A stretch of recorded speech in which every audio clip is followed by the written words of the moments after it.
daughters that are not married, and they're doing this incredible. Well, there's a myriad of things. I think first of all we have to go back to a writer. You are very well known for your teaching skills.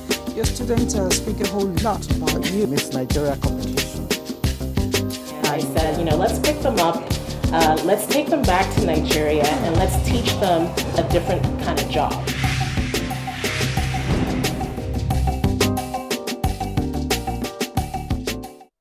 The program is The Woman, the one-stop shop where you get to understand and find out what makes the woman thick. In the studio with me today is a personality I have for several years followed, modeled after and looked up to. She's been described in a lot of ways by different people, as a career politician, as a consultant in the business world, as a mother, as a whole lot of things put together. But I call her one place where you get to and you find out what makes the woman thick. Join me as I welcome a distinguished senator of the Federal Republic of Nigeria in the person of Senator Nkechi Nworgu, CON. You're welcome to The Woman. Thank you very much. Thank you for having me. I was saying something to myself, but I'm glad I'm able to speak it all loud. Where have you been? You've been quiet for a while. I've been in the home. There's a time for everything. There's a time to be constantly in the public eyes. There's also a time where you have a stock-taking process. You sit back, you review things, you reminiscence over things within your life, and you do kind of stock-taking. And when you are doing stock-taking, you don't do it out in the public arena. You do it in a home, in a quiet place. If I know you in anywhere at all, if you did stock taking, that means we expect a bump when you hit next time. All right, we look forward to that. But for now, I'd like to know. A lot of people have described you in a lot of ways, just like I mentioned in the intro. But I'm particularly concerned with you as a career politician. I've actually followed you from the House, the State House, the lower house, the upper house, and even up to your governorship aspirants. Tell me, how did you choose politics? Well, I would say that politics chose me because I already had a career. I was a banker. I was in the banking industry, and that's all that I have done all my life. From while I was abroad, I schooled in United Kingdom. I worked in United Kingdom from 1976 to 1986, between schooling and working, and I came back. I did my youth service in International Merchant Bank, IMB, because I was already in the financial sector in UK, and I had all my educations up to master's degree in management, majored in finance in Brunel University in Oxbridge. And I came back to Nigeria. I did my youth service between 1987 to 88 in International Merchant Bank, IMB. And after that, they hired me on, so I stayed on in the banking industry. I worked in Diamond Bank as a manager. And after that, I also continued in the financial industry. I established my own investment outfit, which was called Libra Investments. Exactly, everybody in Abuja would know Libra Investments that was located in Aba. I was there, and even while I was still in the bank, in those days, I recall I was appointed a member of the Abuja State Economic Advisory Board under NRC when Dr. Gwenayano was the governor. I served in that capacity on that board from 1991 to 1993. So I would say that's why I say that politics chose me. I didn't go into politics because... That's when you began to think about it. Exactly. But before then, all this while, it was my husband of blessed memory that was the flag bearer in politics. And as a wife, I was following him on until... after 3 attempts to get into elective position in Nigeria, it didn't work for him. I also established an NGO called Women in Action for Development, WAREFORD. It was an organization specifically meant for women to be groomed into income-generating activity. And by saying that, I saw my limitations as a person, that I could not do all I could do for women alone, except I go into some kind of politics in order to bring on board greater dividends for these women. And I saw in myself that there are a lot of women out there who can do it. Who can do it.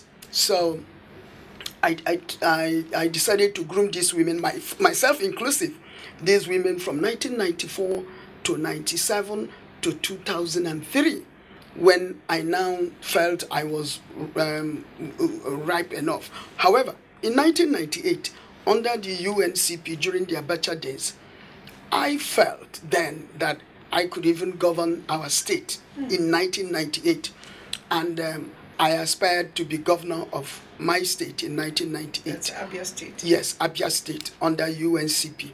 Of course, as a result of the demise of the General Abacha then, that dream was truncated, and that actually spurred me on. By 1993, or within 1999 to 1993, I had run for election under a party position, and I was elected into Deputy National Treasurer of All Nigeria's People's Party, ANPP. So, you see, I just didn't jump into any elective position immediately. It was a gradual process. I needed schooling. And after about 3 months as a Deputy National Treasurer in ANPP, there was problem with the substantive treasurer, and I became the acting National Treasurer of that party. As at that time, that party had 9 states under its control. So I was the Deputy National Treasurer from 2000 to 2002. I decided to run for House of Representatives under ANPP.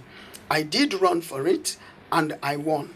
And to the glory of God, I became the only member of House of Representatives on that from the opposition party in Abia State, out of 8 of us. When you went into politics as a woman, we could actually count the number of people who were the same gender with you. Were you not daunted? Because from your story, your husband had tried, it didn't just work out. I mean, if a man tried and it didn't work out, who am I, a woman? Yes, what happened? Definitely I was daunted. There were a lot of distractions. There were a lot of frustrations. There were some setback.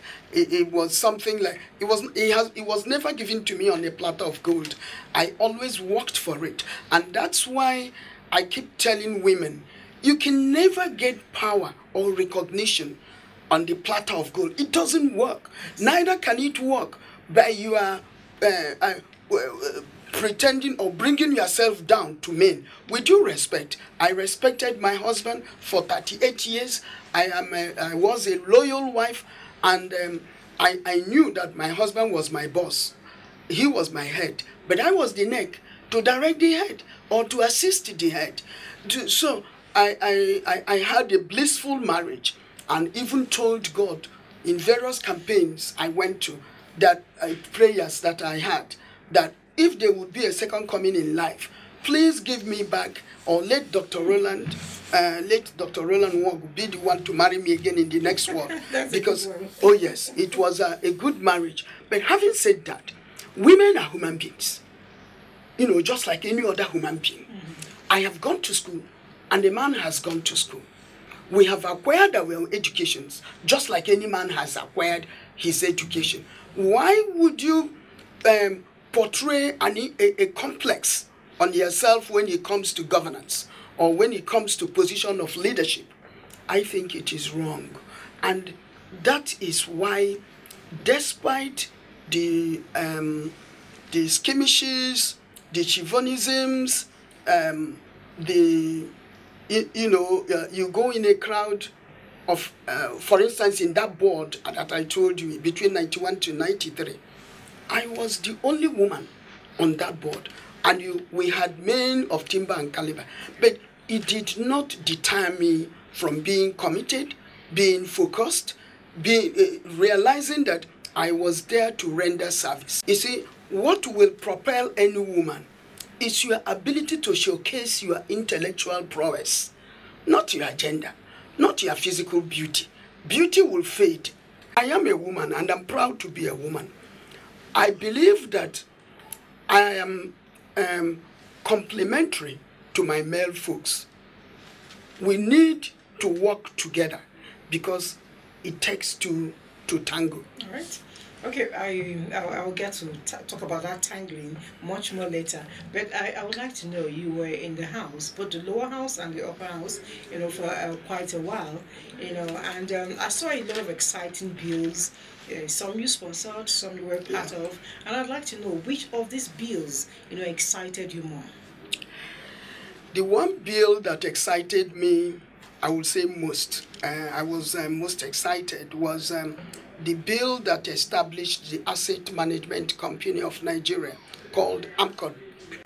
Why I'm excited about that bill is that that bill gave the banking industry stability. If it were not for the existence of Asset Management Company of Nigeria, AMCON, most banks would have, current banks, a lot of them would have gone down like the ones that went down from 2005 to 2006, 7, and 8. There were over 34 banks that went down, out of business, and they went down with people's depositors' monies up till today. And you know the whole story.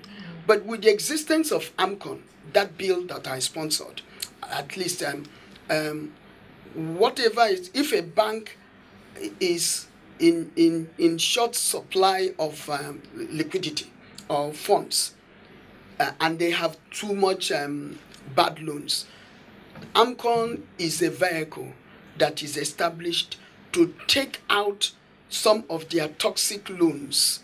They will take it out, pay them a discounted amount. No bank, to the best of my knowledge, will ever fall out of bad loans. That's one bill. There's another bill that I am also excited about, that, and it affects my my life. It's again in the banking industry, the issue of dormant accounts. Before, when you have a dormant account over a while, the banks can just technically transfer that money and recognize it as income for them, which is not good. Today, there is a law that makes it that even if you leave your account for 10 years, you can come back. All you need to do is reactivation. You reactivate that account, and the money will be accessible to you once again. There is also one that we did when I was Senate Committee Chairman on gas.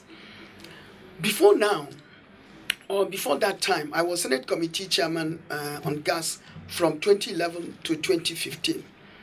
We didn't have a metering tendency. We didn't have metering. Nigeria relied on the IOCs to tell us how much gas they were metering. And I felt that it was absurd. And it's something that I could not understand, how we will rely on a company that is in joint business with Nigeria. They will be the one to tell you, oh, this is how much we think we have metered, we have extracted associated gas. And I felt it was wrong, and we compelled NNPC to establish metering operations in all the gas locations, and that one is still in place. And finally, there is also a motion that we moved that has to do with dividend rendering on gas on the joint companies. I'm glad that today it has become topical issues where people are saying, where are these dividends? You go into joint partnership with a company up to 10 years. The company is producing, and you are not getting anything. It's on record today that NLNG started from 2015 to make public the dividend that is due to Nigerian government, and it no longer ends on the table of NNPC, which is what we were quarreling with the last government. It no longer ends on the table of NNPC. It goes into the federation account. It is on record. So these are some of the things that I look back and I'm proud of. Yeah. Very exciting. Yeah. In the last election, you contested for the gubernatorial position in your state and the state. Yeah. And I'm wondering, what happened? Talk to us about your experience. It's a sad story. It's a sad story, and I would say I was duped. Let me put it, political duping. I was duped.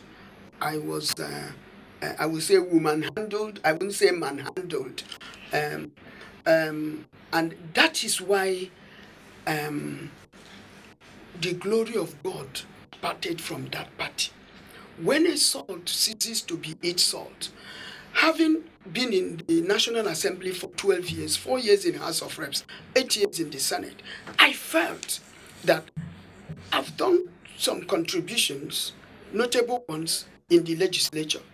Let me go and make decent contribution in executive arm of government. I did consultations nationwide, even outside the shores of this country. And I thought that I would be given a level playground. I never asked to be hoisted as a governor. That is what is killing this nation. Hoisting mediocres. The previous, the last governor just did what he did. I don't want to say too much on the national television, but God knows that that was the final death of People's Democratic Party, because they failed. They did not allow people to test their popularities. It was not only in my state, nationwide. Most of you would know better. They took my money. I paid every fees. They took all the ones, even the ones that were given to you as this is the thing you need to do. I never asked to be hoisted as a governor.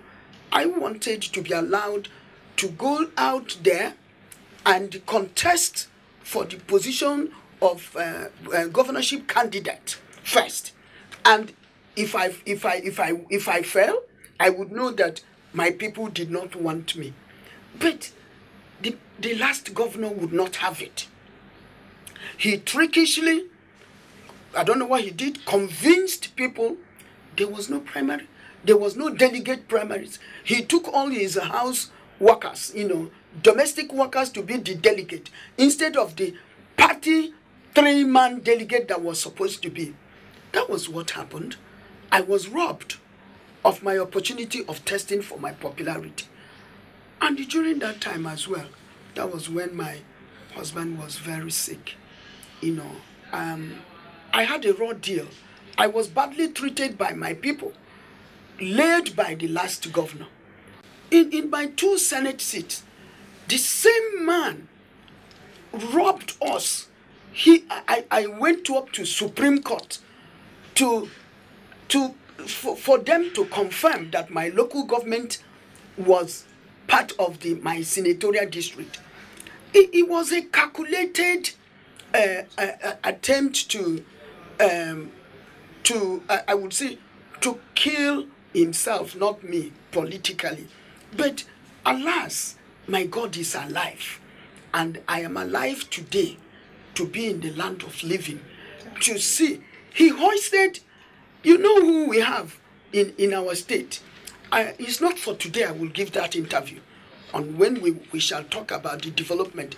I use this medium to ask NTA to take a searchlight in Abuja State and see where we have been from 1999 to date, and see whether the glory of God has not departed in that place. I challenge every media, or any media organization, to, I will take care of every logistics. Let them go there and see what is happening. People are suffering, but they suppress the news. That's not why we are here today. So that was my predicament in 2015. But A good general is the one that runs away from the army, from the war, so that you will be alive.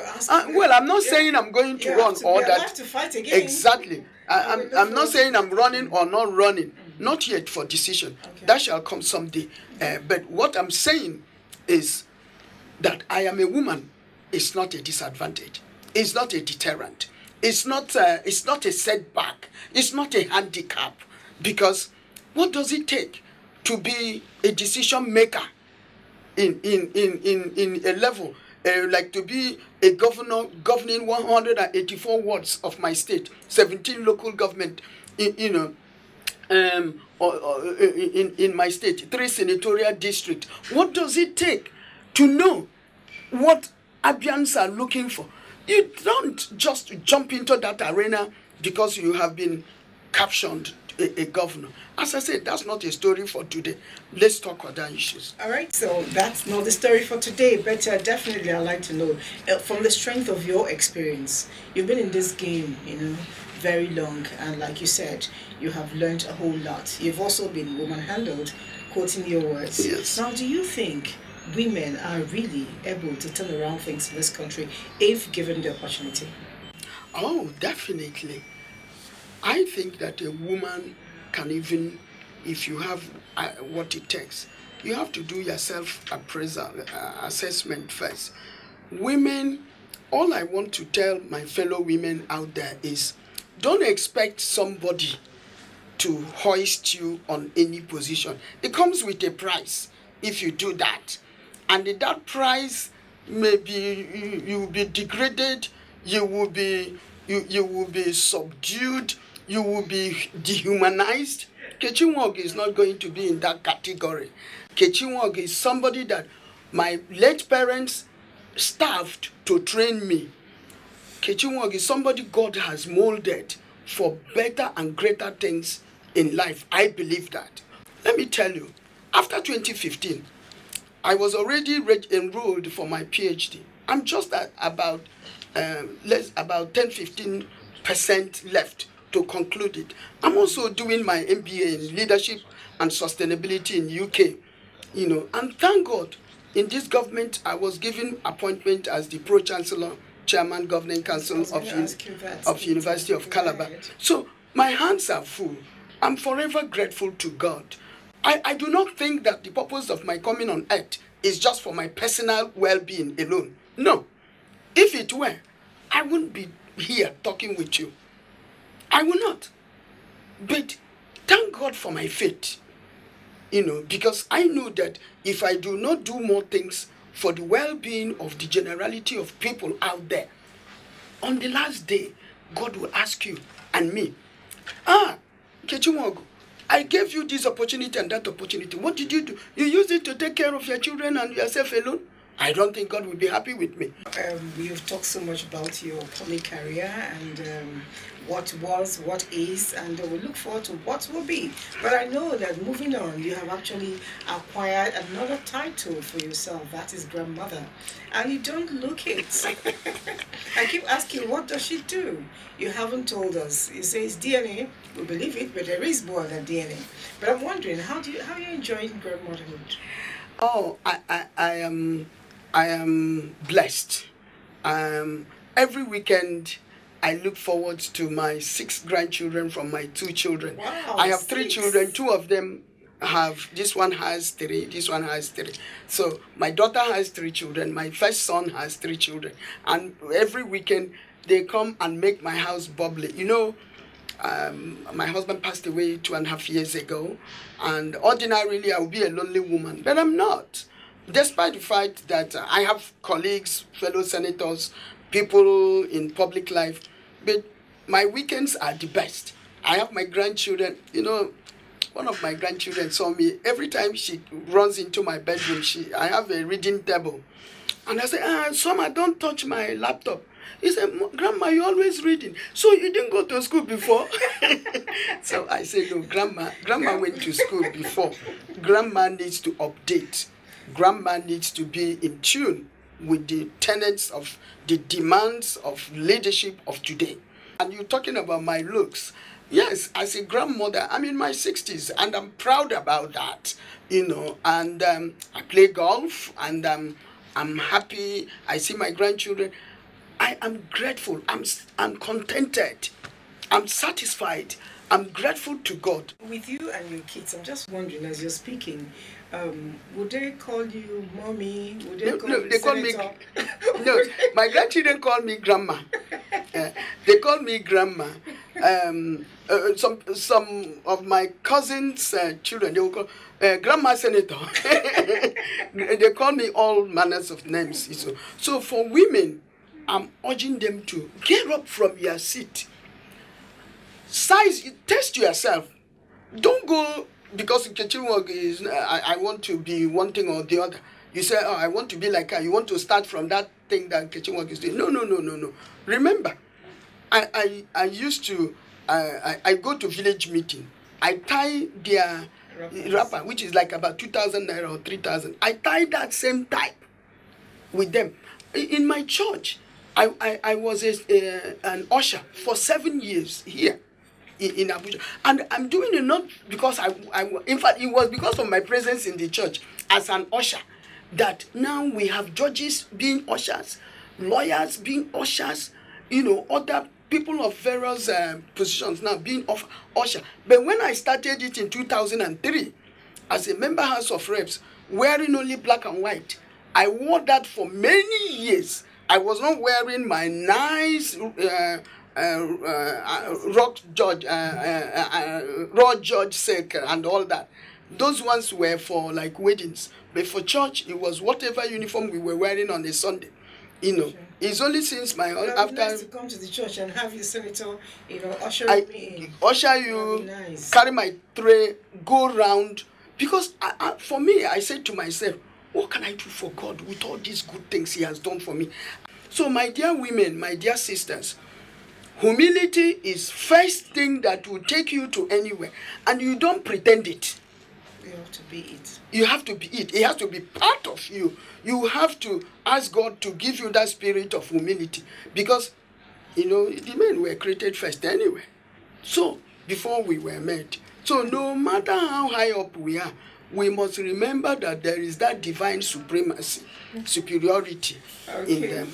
All right, thank you so much. It's been an amazing time with you. Like you said, we never know it all. And each time I speak with you, I learn a whole lot. Thank you for coming. It's my pleasure having me. All right, you heard it from the master herself. And she simply puts it, humility is it. You don't have to fake it. You have to be it. And then in being humble, you must grow, step by step to be where you want to be. That's how we wrap it up on today's edition of The Woman. I have been particularly, humbled myself, and I'm taught as well by the distinguished senator in the House. Thank you. Keep a date with us again next time. I remain Elizabeth Abai.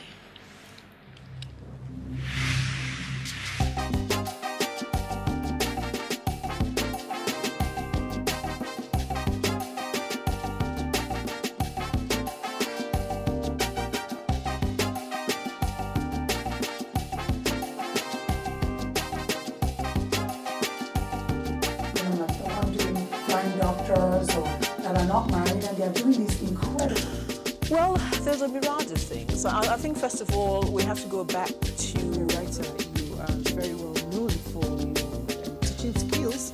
Your students speak a whole lot about you. Miss Nigeria competition. And I said, let's pick them up, let's take them back to Nigeria, and let's teach them a different kind of job.